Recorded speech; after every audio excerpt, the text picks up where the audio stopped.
Good morning, everybody, and welcome to the second CIVITAS Mobility Match session on integrated planning and mobility management. My name is Jordi Bosch, and today I'm going to be the moderator of the session. Together with me, there's Elma Meskovic, which some of you may already know. We are both officers in sustainable mobility at ICLEI Europe. Also joining with us, it's Anna Dragutescu, who is the leader of the sustainable mobility team at ICLEI and the coordinator of the CIVITAS project into the organization. We're still waiting for some people to arrive, but we may as well start because we have a lot to do and the agenda is a little bit packed.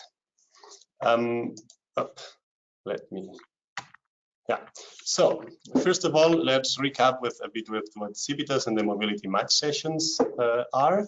CIVITAS is an initiative from the European Commission that seeks to help cities and regions to improve their mobility transport strategies and their transport sustainable strategies. It fosters and encourages knowledge transfers, it organizes webinars, it organizes trainings for the cities to learn. The mobility match sessions are one of the programs and are meant to present specific tools that could help interested cities to improve their mobility strategies. We have planned 3 sessions so far. The first one took place at the end of September, and it was about car-independent lifestyles. The second is today, and the third one about collective passenger transport. It's meant to be on February next year. For each session, a short number of tools are presented, and nowhere better to present the tools than the tool developers themselves. Today with us, we have 3 fantastic speakers. First of all, Ralf Brand. Ralf holds a PhD in community and regional planning. He works at Ruprecht Consult in Cologne, Germany, as an urban sustainable mobility expert, and he and his team works on people-focused mobility solutions. He will present the key lessons from the project Inclusion on how to make inclusive mobility a reality. We also have with us Maria Jose Argüelles. Maria is an expert in transportation planning, GIS, data, and system analysis, and the CEO and founder of the Terrain Technologies, based in Gijón, Spain. She and her team develop projects and applications based on spatial data and turn data into information and knowledge. She will introduce us to the CIADE tool and how it can help cities analyze, manage, and optimize public transport networks and passenger mobility. And last but not least, we have with us James Cleave. James has worked nearly 20 years in transport projects. He's the founder and director of the Mobility Lab UK, based in Belfort. He and his team focus on encouraging community engagement as part of transport strategy and project work. He will present us the future of mobility scenario game and how to look at mobility from different perspectives. Welcome all, the 3 of you, and thank you so much for being here. The agenda of today is the following. After this short introduction, each tool will be presented one after the other. Each speaker will have 15 minutes time for the presentation, and then 10 minutes will follow as a Q&A. During that time, you participants will be able to ask directly the presenters about the tool or about the presentation. After the 3 tools are presented, we're going to wrap up with a feedback session, and then we're going to finish this session.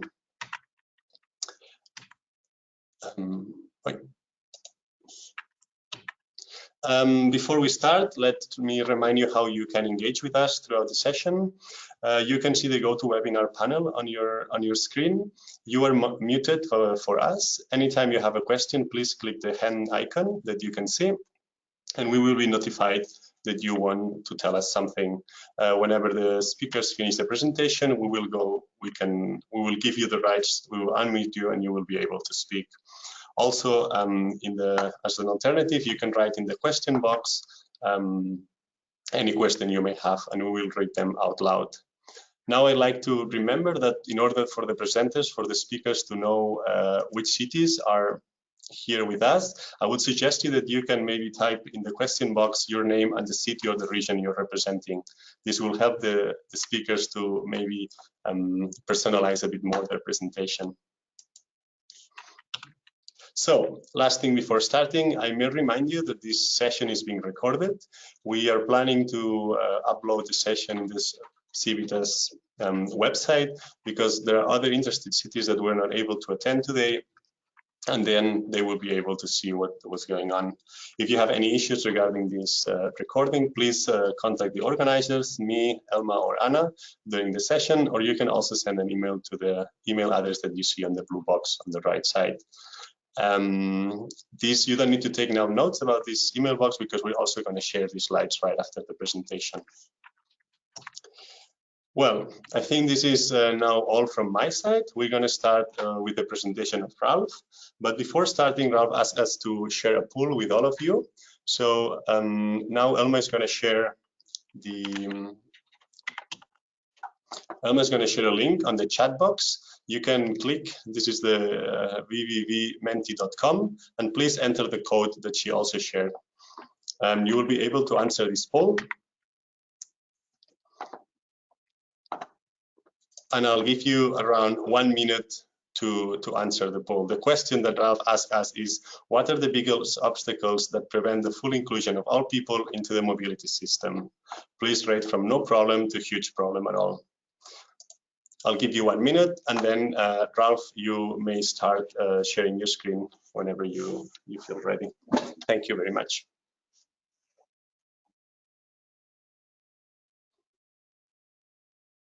Thank you, Jordi. This is Ralph speaking. I hope you can hear me. I can maybe use the countdown time to just say hello to everyone. Thank you for the kind introduction, Jordi. I'm curious what kind of responses you all have there. The slides should probably show the responses automatically. Oh yeah. There it goes, the first results. Right.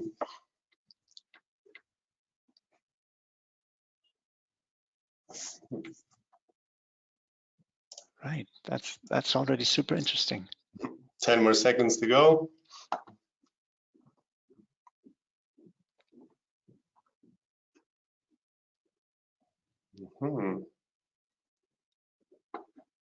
Good. So, Ralph, the poll is finished. I'll just close now the voting, and you, whenever you feel like, I can keep sharing the screen, and whenever you want, you just start sharing your screen after arguing about the results, if you want. Maybe launch my camera first of all. You can see me. So good morning again. Regards from gray, almost rainy Cologne. Thank you for your poll responses. It seems actually quite balanced. That's interesting in itself. Taking a screenshot of that, just because I'm personally interested in that, of course.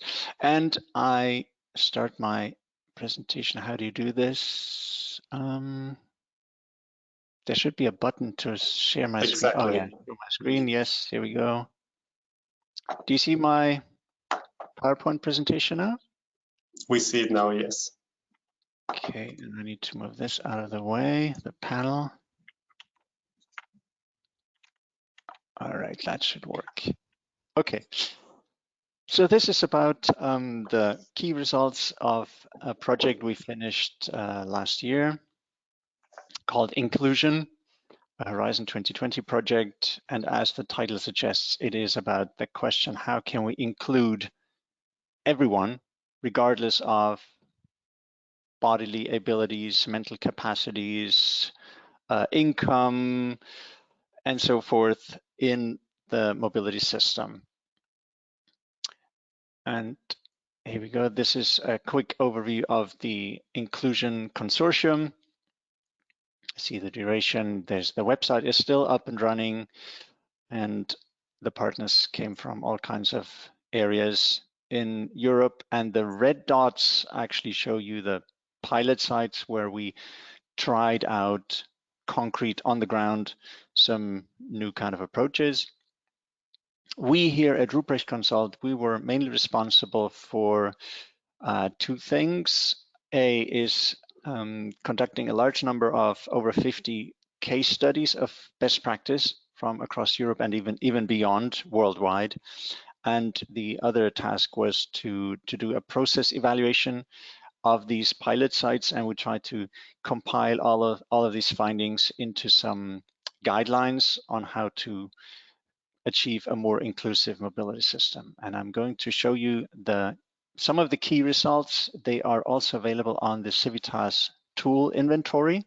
You see in the pink box or the orange box, the URL of that. If you're not familiar with this tool inventory, it's highly recommended. It contains over 200 tools of all kinds of, all kinds of areas, guidelines, even software, plugins, and so forth.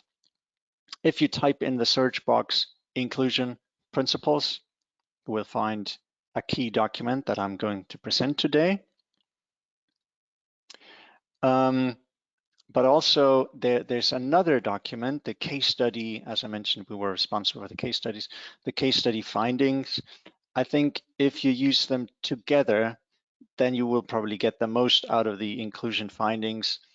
I admit that the case study document is a bit unwieldy with, I think, over 300 pages. But if you use them together, these two documents, the left one, the 8 principles document, will help you to find the most relevant case studies for your specific context.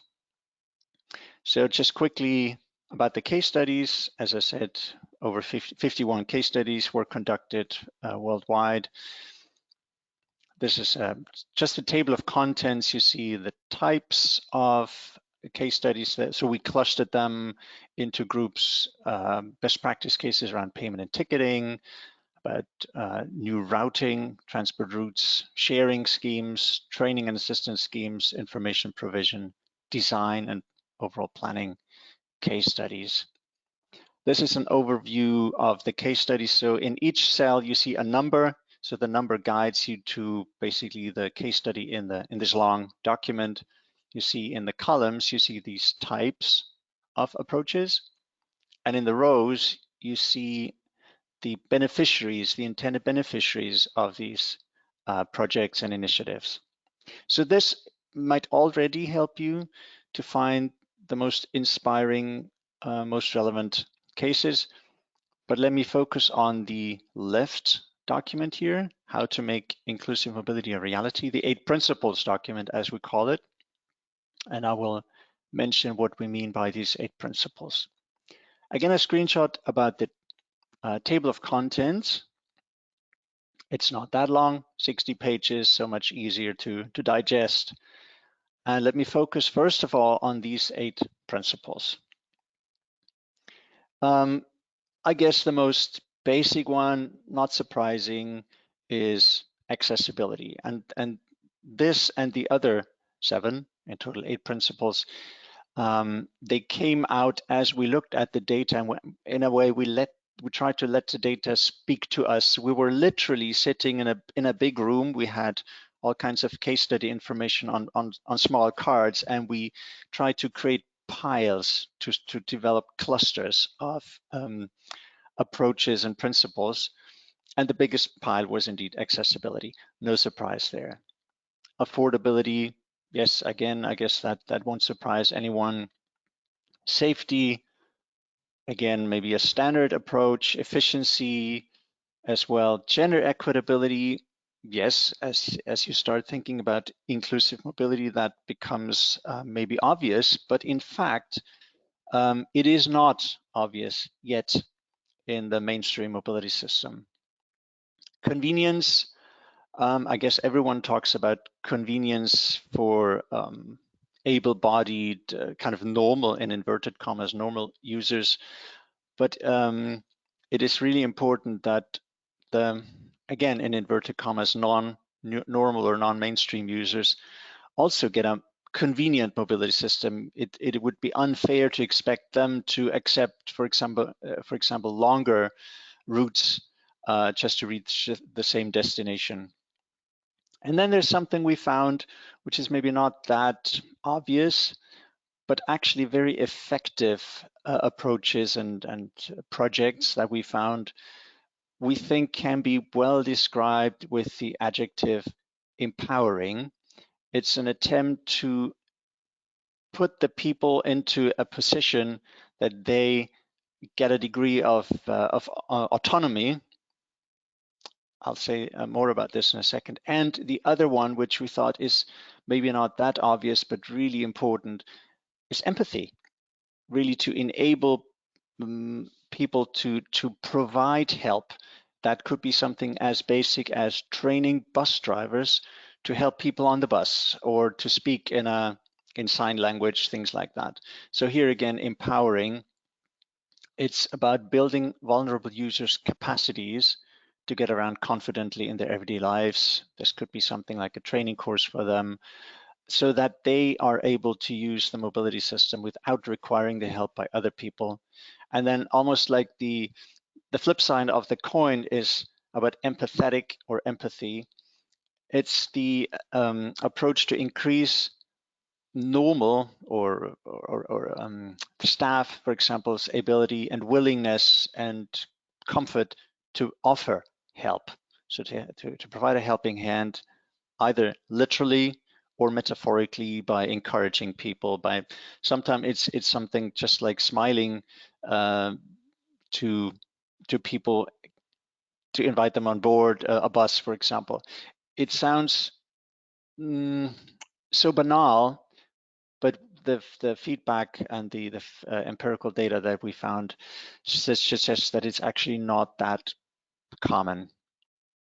And the other thing, again, the table of contents, user profiles, we found that it is really helpful to think in a very systematic way about the different types of people with their special needs, and to think about these 8 principles. So for example, on the screen here, people in rural or remote areas. What is their need in terms of convenience? I'm going around the circle here. In terms of efficiency, do they need a special degree of empathy? Maybe not. Therefore, there's mainly white. Empowering, gender equitability, safety, accessibility. I don't want to go into this in too much detail, but just to illustrate that this, we think, could be a really important tool to think with. So if you have a certain group, a social group of beneficiaries in mind, we think that these 8 principles, if you kind of connect them with these different types of users, they can help to see certain problems more clearly, and therefore to devise certain solutions in a more targeted way. So we did this for 12 user groups that we think are at risk of being excluded from mainstream mobility system, including migrants, people without a driver's license, whether voluntarily or not, job seekers we identified as an important group to pay attention to, people with a low income, maybe that's mostly people are aware of that, sensorially disabled, and then we have hidden behind my panel, cognitively impaired. So sensorially disabled would be like blind people, deaf people. Cognitively impaired would be people with certain mental difficulties, but of course they also have certain mobility needs. Then we have student and youth, women, children, people in rural or remote areas, the elderly, and physically disabled. And they all have different profiles of certain kinds of needs. And if, again, I'm repeating myself here, but it's important, we think that thinking about these different groups' needs along these 8 principles can help to devise tailored and really useful approaches. So this is a screenshot again from this document, just kind of zooming in, just picking out this example, people with a low income, did a description of their typical mobility needs. And here at the bottom, there are the case studies that correspond specifically to this kind of social group. So this is a way to kind of almost like a manual, an analog hyperlink. So this could lead you to case study 3.3, for example, about something, an interesting approach they pursued in Piraeus city in Greek, or this is from another case study, or here's a screenshot from another one. So what we try to do in every individual case study to provide information about these bullet points that you see on the screen. So we present the basic idea, the intended beneficiaries, any, if at all, technical or technological aspects. We describe the funding structure of the project, if applicable, the business case behind it, the main actors and the interest, context conditions, all sorts of.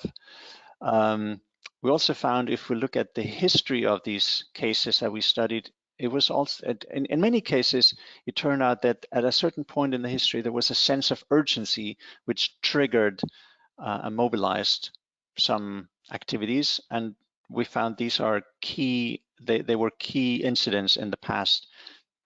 They're interesting and important to understand the case. And some other things, well, case history I mentioned, the impact of the case, some considerations about transferability, and then further reading like hyperlinks to original sources, sometimes videos and so forth. So basically that's the essential, the essence of these inclusion findings. Again, as I said, if you use these documents in combination, you get probably the most out of it. Here's a QR code for your convenience, but I'm happy to provide the slides anyway. And as I said, on the CIVITAS tool inventory, if you search for inclusion principles, you will find that. And on our company website, ruprecht-consult.eu, you will find that as well. So that much from my side for now. I'm happy to take any questions or comments. I guess I stop sharing my screen if I figure out how to do that. Thank you very much, Ralph. Maybe you will still keep your screen in case someone wants to ask you about some slide that you showed during the presentation. Yeah, good point. Let me see if we already have some questions prepared.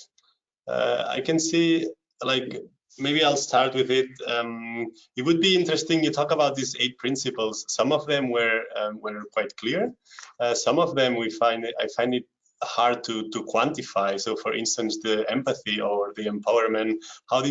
Which scala did you use to define, like, from 0 to 5, from 0 to 6? Which was the level of in these factors? That's a very, very good question. I think the round diagrams, they signal that there is a quantitative logic behind it. Mm-hmm. There's not like a hard objective scale behind it. It was just an attempt to articulate the qualitative data or signals that we received from the case studies, and I think we used a degree of professional judgment there. That's I admit that, but it's not about, is it kind of 3 or 2 or 4 steps. I think it's mainly a signal, a tool to think with, as I said, to say, okay, hang on, there's something really important. If it's the full scale or if it's just 1 or 0, it's maybe not the most pressing aspect. So I did not want to convey or imply that there's a quantitative objective logic behind it. It's more like a signal and a stimulus or an inspirational message that we want to give. Okay, thank you very much. I see another question here. Someone's asking, based on your research, which were the cities with a more inclusive mobility strategy? Could you, like, in the sense, I understand that maybe if we refer to cycling infrastructure, we think about Copenhagen, we think about Amsterdam. Did you have any kind of ranking, thinking, oh, this city or these regions are the ones, like, the reference to follow in this sense? Not really. I mean, we didn't kind of do a comprehensive scan across all cities in Europe. We followed any kind of signals that we received to look at, like, almost anecdotal evidence that we followed and thought, okay, there's something interesting and there's something interesting. it could well be that we overlooked certain interesting cases. I mean, although we had an open and public nomination process. So I don't think it even makes sense to pick out certain individual cities. I can just say maybe something that as a really totally personal impression, what I learned, for example, from Vienna about their gender mainstreaming approach. I was really impressed about how systematic they were in using this new mode of thinking through all aspects of the city administration. I mean, not only in terms of infrastructure planning, but also in terms of information, communication, pricing. They were really, as I said, systematic about it, which is something to get inspiration from, even if it's not about gender, but also other kind of social groups you want to make sure they're included. The intersectoral understanding that they put into action in Vienna was really impressive. I hope you could still hear me. I see Jordi is frozen on my screen. Yes, Jordi's computer shut down for a second. He's logging back on, so everyone just stay put. Sorry, this is also sometimes to be expected with technology these days, but perhaps Jordi can come sit using my computer until that one loads. Okay, no worries. I mean, this is real life, so it actually demonstrates it's not pre-recorded. Exactly. We're live on stage here. Mm-hmm. Are you aware of other questions, or? Yes, I was looking right now. We just had a question from Matt regarding the link to the document, and I've already found it online and have added that. And we will include, just for all the participants to know, we will also include links to the tools in the follow-up email that we send out, along with the recording and the presentations. Okay. Perhaps while we wait for Jordi. Just a sec. I just see in the chat here that the H2020-inclusion.eu URL doesn't work in Turkey. I heard about this in another context, that the website, for some, I don't know what reasons, isn't working in certain countries. Although it may sound like advertisement, but you can find it, or at least try it, on our company website, ruprecht-consult.eu, and you get the same documents there. Great, thank you so much, Ralph, for clarifying that. And I would say while we wait for Jordi to join us again, we jump to the next presentation by Maria. If that's okay, Maria, I can make you a presenter now, if you're ready. Yes, I'm ready. Thank you. Great. Thank you so much, Ralph, again. Pleasure. Thank you.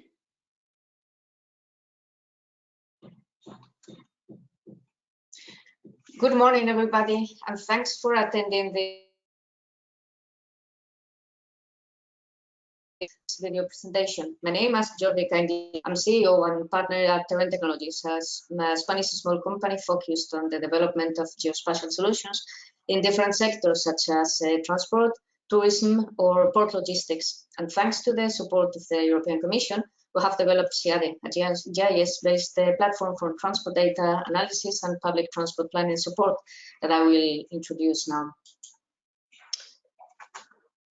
I don't know if you can see my presentation. Yes, we see it.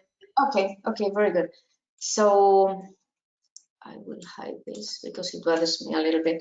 Okay, although we continue developing the platform, the project was officially finished in 2020. It lasted something like 2.5 years. And we have several transport operators across Europe collaborating with us. We started initially with the, let me see if I can close this. Yeah, it will be easier. We started initially with smaller cities, something around 300 people, with cities like Gijón in Spain, Modena in Italy, or Oradea in Romania. And then we scaled the platform to be able to manage huge data sets. And for that, we had the support of Madrid's EMT.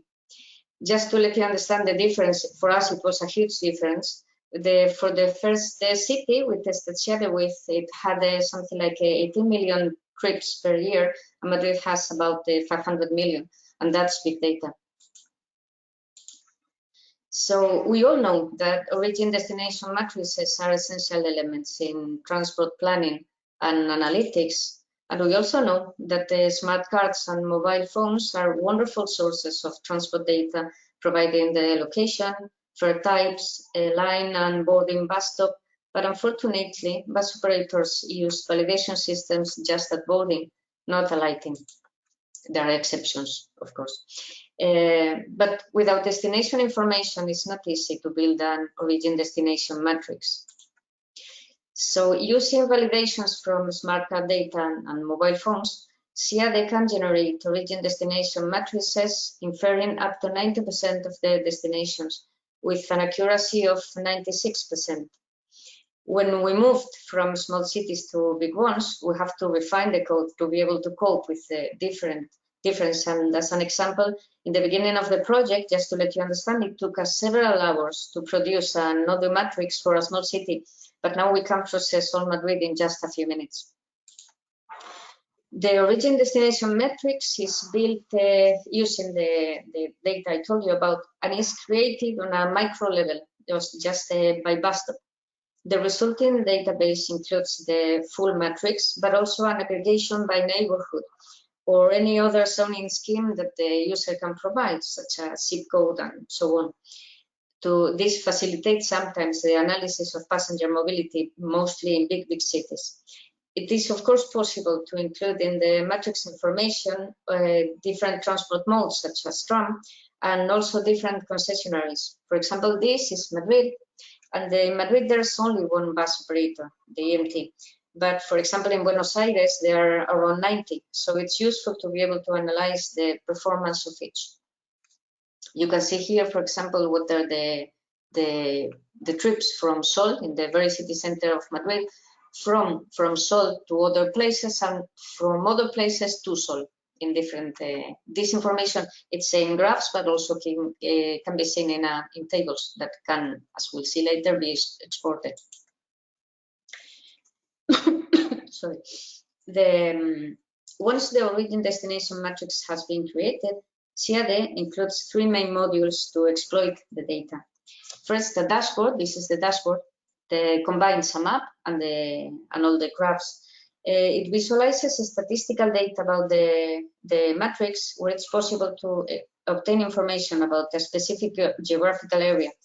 You see, if you move in the map, the data here will be automatically updated.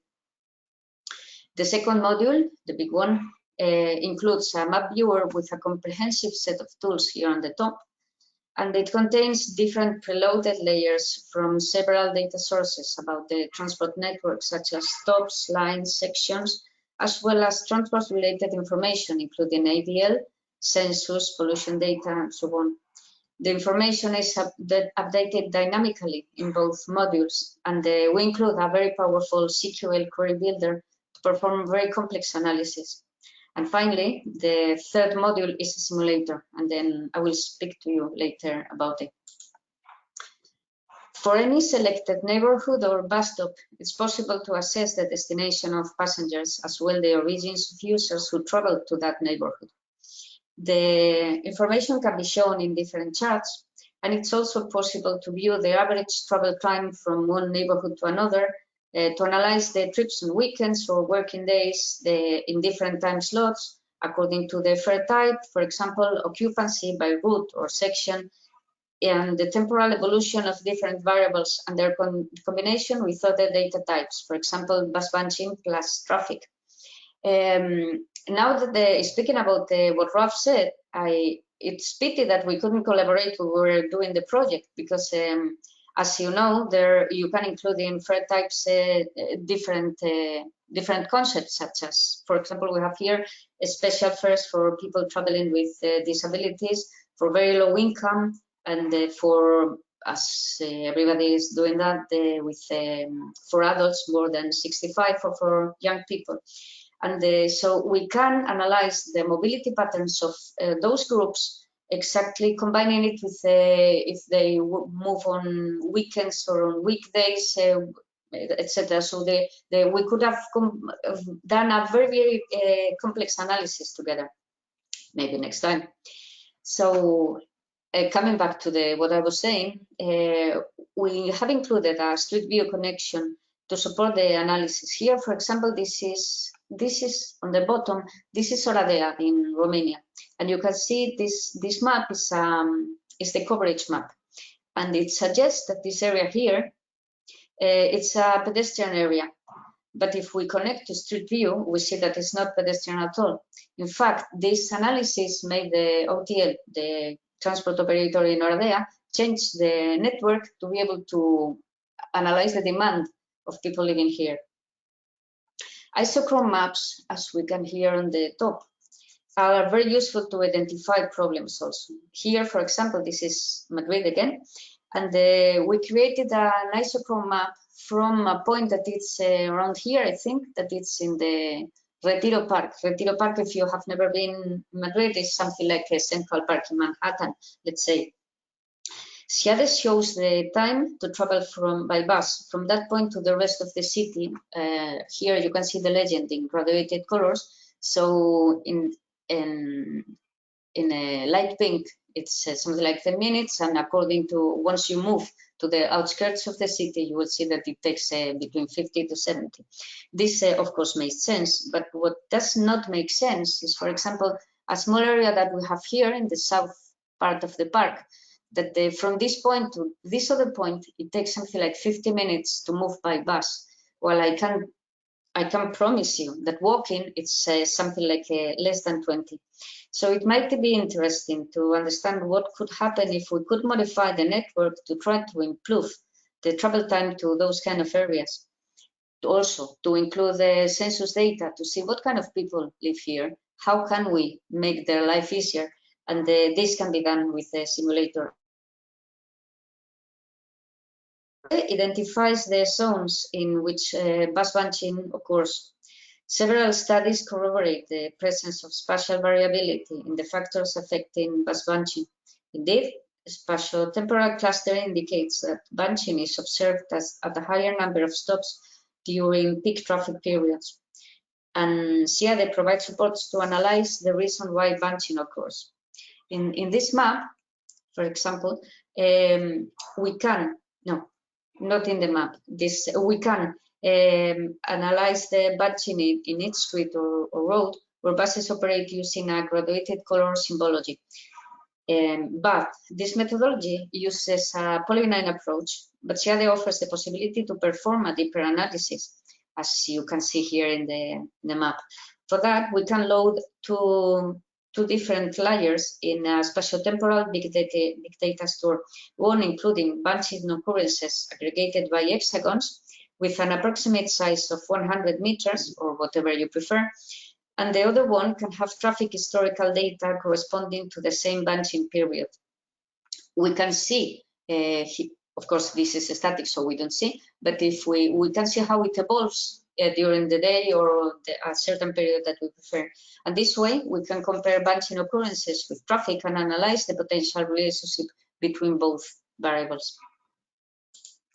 Of course, CIVITAS can interoperate with other systems at a data level.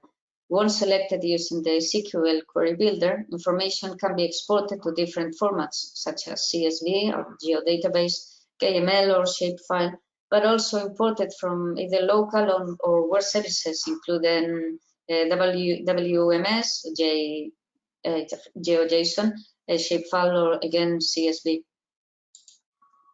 Considering that CIVITAS is based on a powerful GIS engine, it's SReact.gis, it can perform advanced spatial queries such as creating buffers to derive new locations, locating hotspots, and etc. CIVITAS finally includes a powerful simulator.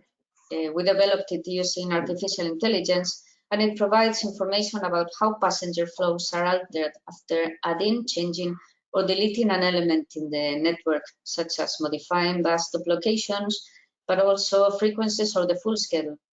To facilitate the task to change the network, we have included a GTFS editor, so people can include the changes they desire. This is a real case, the bottom in Gijón. They changed the route 14, that is the former route, you can see it in blue, and the new in red. And we could do the test with them because they provided us data before and after the change was made. So the simulator calculated what would be the passenger behavior if they changed the route, and we compared the results obtained from the simulator with the data sets that they provided after the change. And the coincidences between both were more than 90%. And the calculation, it's true that when we started, it took us something like 2 days to run the simulator to get to this point, but now we can run Madrid in minutes.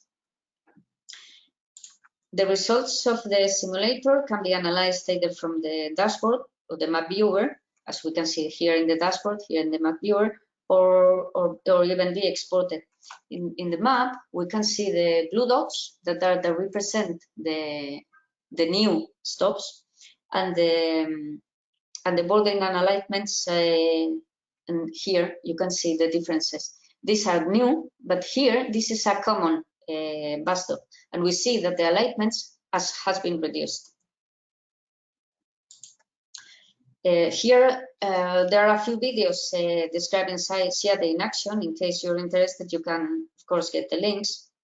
And I would like to finish the presentation thanking CIVITAS for inviting me to present CIVITAS to all the organizations that supported the project, including our partners and collaborators, and of course, the European Commission's Horizon 2020 program, because without their help, CIVITAS would simply not exist.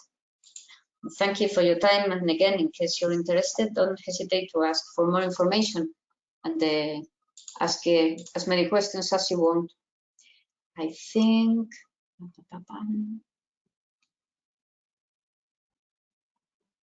Thank you very much, Maria. I think, well, first of all, let me excuse me for my technical problems. That's My computer decided to go on the weekend a bit earlier than expected. Now yeah. I'm back on track. So yes, thank you very much for your interesting presentation. I think we all agree that data plays like a very important role for the future of mobility. If we want to increase, if we want to improve and optimize mobility networks, we definitely need to invest in data analysis. One of the first questions that I would like to start with, while people are still raising some hands, is it about which is the level of involvement of the citizens? Like to which degree the citizens know and understand how much data they are sharing to analyze this, the reports you're doing? First of all, they usually don't know the data they're sharing, but when they understand, usually the question they ask is, okay, but I don't know people to know exactly what I'm doing. But the thing is, we don't know, because the data that we obtain from the transport operators, it's the information regarding the users of course out of what we get. We just get an idea, and that's all. But speaking with people, they understand that it's better that they will know the information they have, because they can adapt what the company offers to the real demand. So it's better. I understand. Thank you very much. We have another question from Vera. Vera is asking, Maria, which software is used to calculate passengers flow? Is it a simulator or a software? No, it's a software. And do you have there's I don't know if Vera, maybe you would like to clarify which direction was your question. You want to know the name, you want to know how is it run? Wait a second, I'm trying to find the question.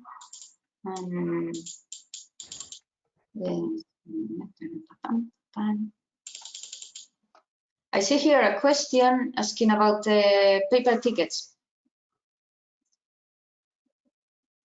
The paper tickets question.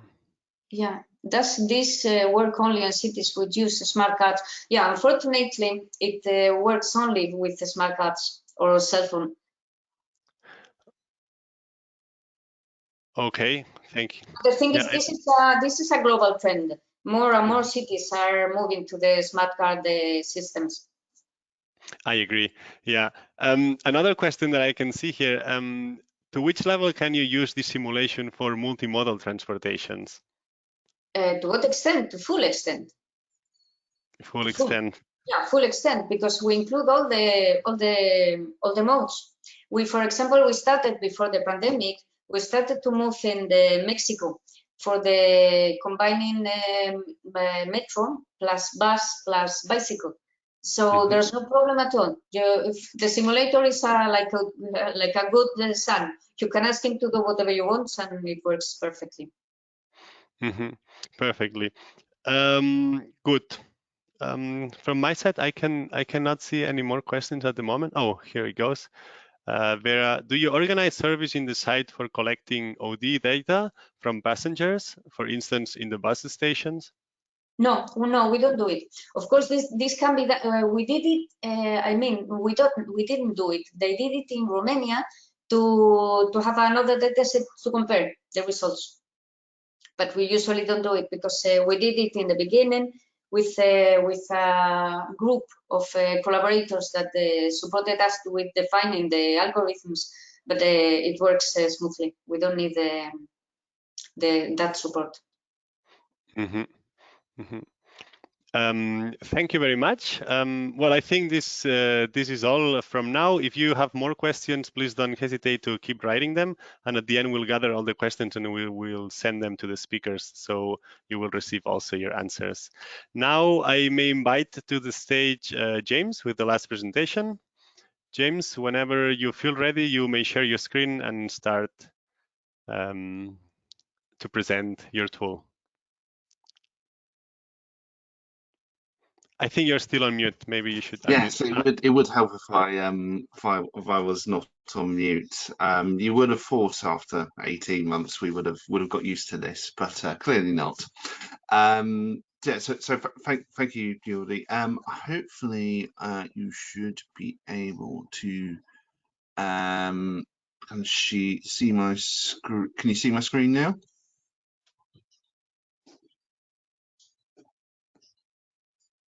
Hang on, I'll just try and get it working. Sorry, yes, we can see your screen. Fantastic. Hang on. So hopefully you can see that. Yes. The presentation. Excellent. Good. That's always good to hear. Good to hear. So, well, obviously, thank you, Aureli, and thank you, everybody, just for giving me the chance to come and chat to you now about the future mobility scenario game. So the way in which I'm going to run this next 15 minutes, I'm just going to do like a very short presentation for about 5 minutes or so. Then I'm actually going to run through the scenario game itself, kind of give a bit of an example of how it runs.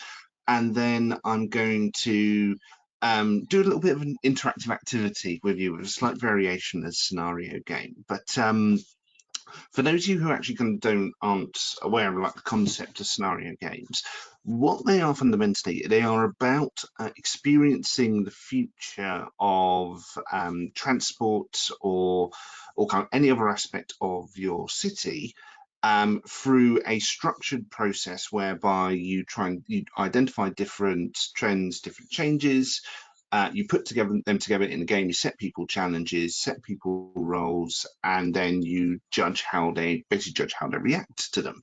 And so what I've done as part of a previous project with the UK government, and then then through subsequent iteration with talking through cities, with startup companies, a variety of people, has actually developed this scenario game which you can take and you can deploy in your cities. And it's particularly good if you're trying to do scenario planning in a really kind of open and collaborative manner. So some of you will obviously be aware of the SUMP process, the Sustainable Urban Mobility Plan process, and where scenario games fit in really well is after you've built your, basically you've done all your work, you've done all your analysis, you've created your future scenarios for your city, for your neighborhood, or even for your country, and you want to, and obviously, yeah, you've done all the great analysis, you've done all the kind of traditional transport analysis, which you do about what the impacts of those different scenarios are. You may have even used Maria's tool, for example, and Maria's and Ralph's tools, for example. But you want to understand how different organizations and different types of people will react to changes in the future. And you want to do it in a slightly more qualitative way, i.e. there's not really a number which you can put beside it. It's not like, you know, forecasting traffic levels or forecasting use of road networks or public transport networks. And so once you've actually built the scenarios, you can actually then start to also create a picture of what the future of transport could be like. And scenario games, what they do is they take that picture of what that future is going to be like. They put people in the position of playing a particular organization or particular role, and essentially the question is then posed: how would you play that role? What would you react in this sort of, how would you then react in this sort of situation?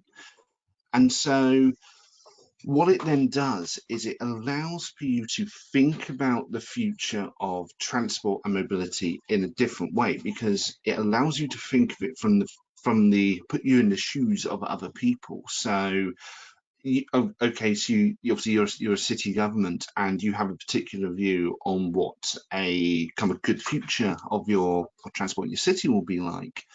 But when you then put yourself in the role, let's say, of a startup company, or you put yourself in a role of a civic organization, you then start to think about that future differently. And what that then adds value to your strategy, how that then adds value to your strategy, is it basically allows you to think about, okay, well, how will they then react, and how will it then impact upon how we deliver things in the future. Yeah, it makes you think about what the actions of others can influence what you're doing, and particularly when you got so big organization, let's say you have a big public transport company, or you have a big taxi company, or you have lots of business interests in your city, then going through that process with them as well, so you can also then make it a really open and participatory activity, is really valuable in terms of helping you to create strategy and think about your policies differently. And also it then helps you to challenge your assumptions about the future as well. So the main future mobility scenario game, which I'll go through in a moment, I will have to say it's something which really has value in person. So it's not something which can necessarily be done online, although I will kind of give you, we'll come to share some plans on that later on. But the idea is you can get lots of different people in a room. They can be from different people within your city government, within other organizations who you work with, and you basically play this game together. And you encourage people to take on different roles. You come set out the rules, and then you just go and play it. And it's really interesting to see how different people play the game, because as you can imagine, you know, when it comes to games, some people are extremely competitive whilst others are kind of much more participatory. But it's kind of really interesting just from the experience which we've had of playing the game. Now, obviously, so one thing which I will say before I actually go into the game itself is it's something which you can download off our website. It's completely free for you to use. So they're kind of free templates. There's an instruction guide there so you can then look to run your own game as well. Of course, you know, we can come and help out. We're kind of quite happy to. But there is that way by which you can just download it now and go and play it yourself, and then go see whether or not it is actually useful. So what I'm going to do now is I'm going to go through some of the different elements of the game. This is kind of really basic. So hang on, I will just see, I'm just going to just do an effortless change into a different screen. It's going to be absolutely amazing, I'm sure. So I'm hoping you can see this. Yes, we can see it. Geordie, can fantastic. Yeah. Okay, so there are all sorts of different elements to the game. And the basic element is the game board. So the idea here, and I'll just go through it very quickly, is you have a board which is set up around kind of different scenarios. So you will have done your previous scenario work, you will have identified some of your big mega trends, your big disruptors, and what you then do is you basically take those scenarios and you then basically transplant them onto the game board. You just say, well, okay, what's the summary of the different scenario? How will the scenario play out? Let's say, you know, in 5 years, in 10 years, or in 20 years. You then create kind of some different personas which you want to find out about. So example personas may be, may be interested in how civic organizations will run, how civic organizations will react to different changes in the future. You might then also be interested in how different organizations, different companies may be interested in the future. And what you then start off with is so let's kind of say, let's not go from this, let's go from this five-year time horizon here, is you obviously describe the scenario to the participants. So there can be up to about there's usually up to about 6 participants for each game. Although it can be more, but yeah, it kind of gets a bit unwieldy. But anyway, so what you do is you start off the scenario and you describe the scenario, and then you describe what the city or your area is going to be like 5 years into the future. And this can become quite a descriptive, description. And as all the different players have all their different roles, after you've done that description, what you then do is you then ask them, okay, well, think about the actions which you would take in this scenario in your role as, let's say, a business.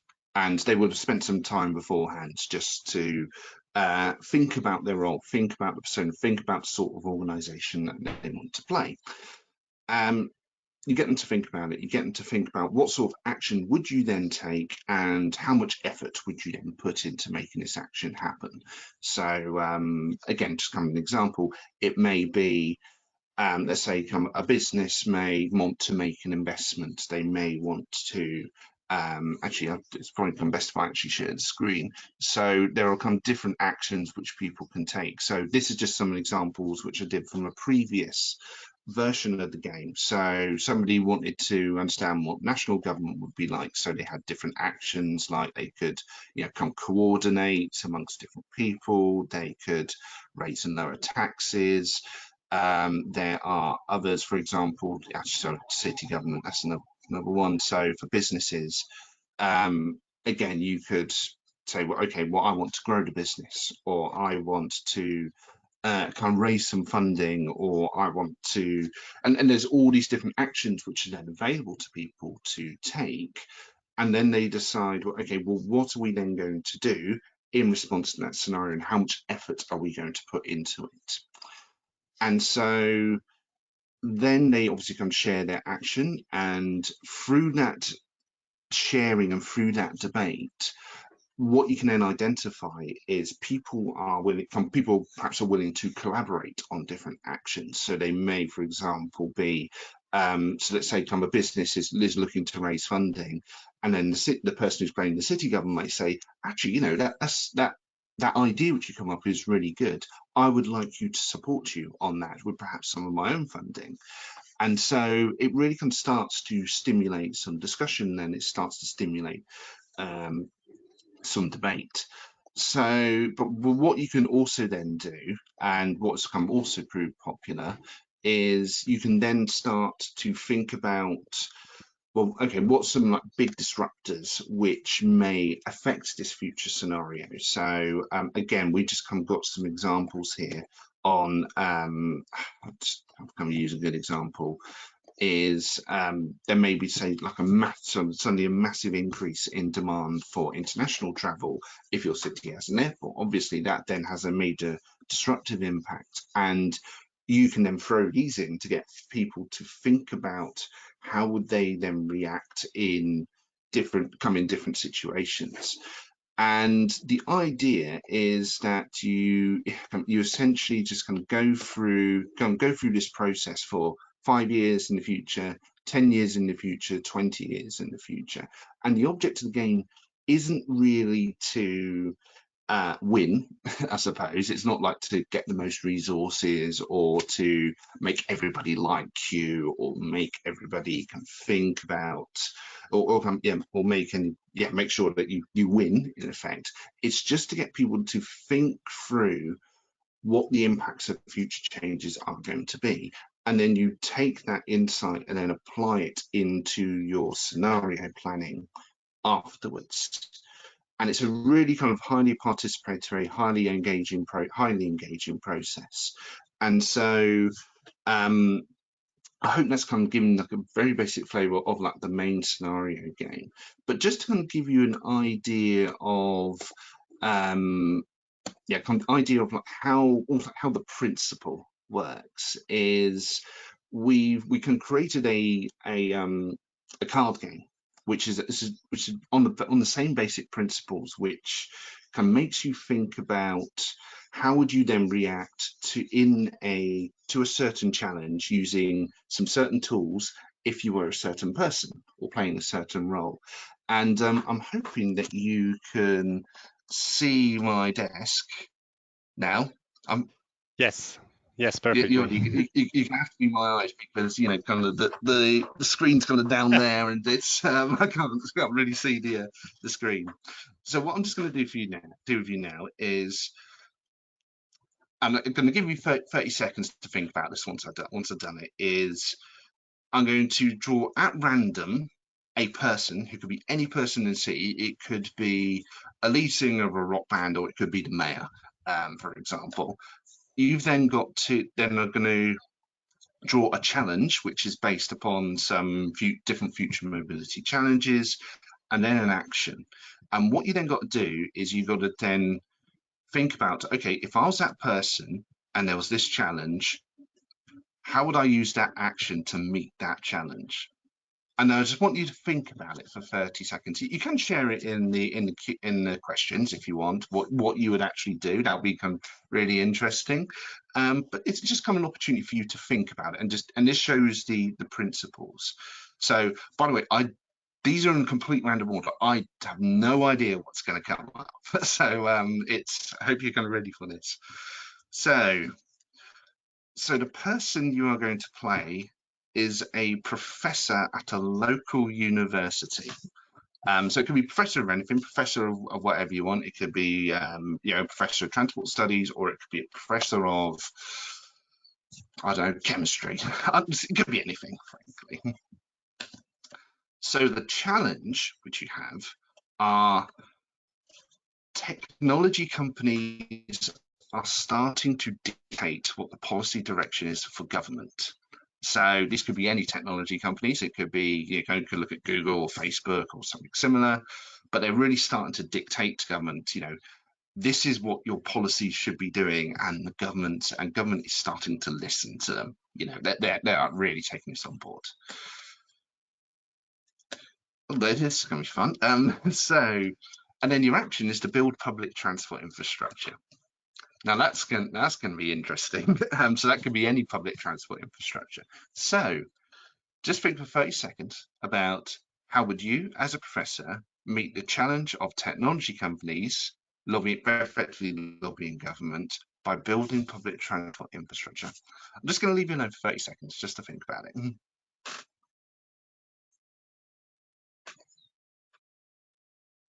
Thank you, James, for the example. So now, if I understood it wrong, now we think about it for 30 seconds, and then you explain farther.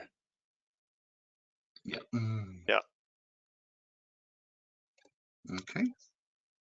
So I think that's about 30 seconds gone. It's surprisingly short amount of time. But again, I should state right now, there's no right or wrong answers here. There's absolutely none. So just for example, just kind of the way which I'd think about it, if I'm kind of professor of transport studies at university, so what I would then actually do is I would build, come on the bus stops on my university campus. Not only would I actually then build and come basically upgrade them, I would also then use that as advertising to say, big tech companies are starting to lobby the governments, this could be unsustainable, let's actually make some action about it. And that's kind of the sort of thing which I would do. But again, it's just about putting yourself in the position of that person and how they would then react to this different situation. And that's kind of the principle of the scenario game. So yeah, I kind of hope that's been useful and kind of hope that's been enlightening. If you want to, kind of talk about the kind of future mobility scenario game or see how it can be deployed in your city, that'd be great. So one thing I actually am doing is I am currently now developing basically an online version of the main game, and I'm looking for some cities to actually pilot this with at the moment. So if you do want to, are interested in that, then feel free to get in touch. But thank you. Thank you very much, James, for this very interesting presentation.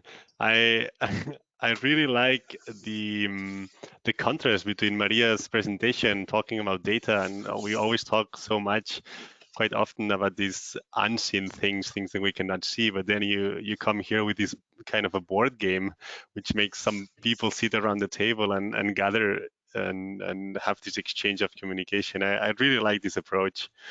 It's very interesting. I think we have the first question from Stuart that he's asking, this made me think of Uber, etc., not being as easy to regulate as local taxis. The professor could provide evidence that increased Uber use contribute to NU2. Yeah, so this was one of the solutions of the of your game. I realized that the cards that you must have such an amount of different scenarios. Yes. How regarding with your experience, how knowledgeable must the people be to make up like real or realistic solutions for such things? Because at the first time it could be maybe a bit overwhelming if you don't really know about the topic that's talking about, or the challenge, or the consequences. So in my experience, having some knowledge about the field helps. It kind of it does go a long way, particularly on the main game, which is but it all depends on the way by which you set it up, because in effect, the scenario game is kind of like a complete blank canvas. So if you then set up the game in a way which you can use like everyday language, you can clearly explain different things and different ideas and different things of what they can do. That makes it really accessible to a lot of people. And also you can then do some advanced preparation beforehand, or encourage people to do that as well. So it's not necessarily essential that you have some really detailed knowledge, let's say, of transport planning or of different mobility systems beforehand. It's just so you can. Fundamentally, it's a game, and so long as you can explain the rules and you explain the basic concepts, then people can use it however they like, and they can interpret it so many different ways. Actually, it's really interesting. Can raise the example of Uber, because that was actually one of the people who I did a pilot test on it on, and I don't know whether or not this is kind of stereotypical, but it's. When I did it with the city governments, they were kind of really collaborative, they're kind of really thinking about it. But kind of the guys at Uber and kind of some of the other startups, they were really competitive about the game. So it's like, you shouldn't, they were like constantly talking to each other, constantly challenging different people's ideas. But it just kind of really showed that people played the game in different ways, so long as you make it open and accessible. See, this happens a lot that people just takes out the inner self when they are playing a board game. You can see different Yes, different very kind true. of characters. Very interesting. It's, How? it's not it's Oh. not quite as bad as Monopoly though. How many experiences have you outside of Europe? Because now you mentioned that it has a lot to do with the mentality of the one who's playing, right? Like, of course, we all live in a kind of setup framework. If I think I talk for most of us here, living in European cities, we are predefined to have a different kind of thinking. Did you try to have this game maybe with some cities in? I'm talking maybe America, maybe in Africa, maybe in Asia. Did you have already these experiences? So I've not had a direct experience now. So I'm just looking at the download statistics and kind of where people are downloading from. They're downloading from all over the globe. So we've had like one or two in Africa. It's mainly Europe and North America, I'll be honest, but it's they download it from all over the world. But of course, and it's kind of great to see people are interested in it. But obviously, I don't know whether or not they've actually gone on and used it, but also what their experience has been. So, but kind of my experience of facilitating sessions has almost solely been within Europe and the UK. Mm-hmm. Very interesting. It really feels like this game it's meant to be played real, like not probably like the online version misses a lot about this interaction between people, and of course this because of the pandemic has been probably a challenge for you to to further to promote the game. We really hope that this now that the situation is improving a bit, you can really bring the board to more places and like experience this lively exchange of communication and of knowledge. Thank you. I think that's all from. I cannot see any more questions from the participants. Again, I encourage you, if you during the rest of the session, if you have some questions, just write them on the question box, and we will be able to forward these questions later to the presenters. Thank you very much to all the speakers, the three of you. You made very interesting presentations. I think that I can speak from all of us that we learn a lot with the three of you. Now we will jump to the last 10-15 minutes of the presentation, which is about the participants filling up a form and also wrapping up the session. I know that some of you speakers have a packed agenda today, so if you feel like you have to go, you may. Thank you very much again for your presentations. And now, Elma, if you can make me presenter again, I'll share my screen and keep with the session. Thank you so much, Ralph and Maria and James. Thank you. Thanks for the invitation. Bye. Thank you, Jordi, for the invitation. So can you see my screen now? Thank you. The rest, yes, very good. Well, we will move forward. Now, we'll wrap up the session, and for that we just prepared a feedback survey, and then we will just say what are the next steps from our side, and for you also, if you are interested to participate in the next mobility match sessions. First of all, please, Elma now is going to share in the chat a link, and we prepared a survey. This survey will help us to improve the quality of the content and also maybe to rethink about the structure of these sessions. We really hope that the CIVITAS project will be extended and we have the chance to program more than 3 sessions. So it's very important your feedback from us. Also in the form, you will be able to write more questions that you may have now to any of the speakers of each presentation. So feel free to write. I will give you now 5 minutes of your time. You will have these 5 minutes to complete and then submit the form. If you don't finish in these 5 minutes, you may like continue afterwards and then submit it later. The form will be still open for a couple of days. So now I'll stop for 5 minutes. I'll come to you to just wrap up the session. Thank you very much.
I can see that we have the first responses already. Thank you very much. You still have a couple of minutes to fill the form.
The last 30 seconds.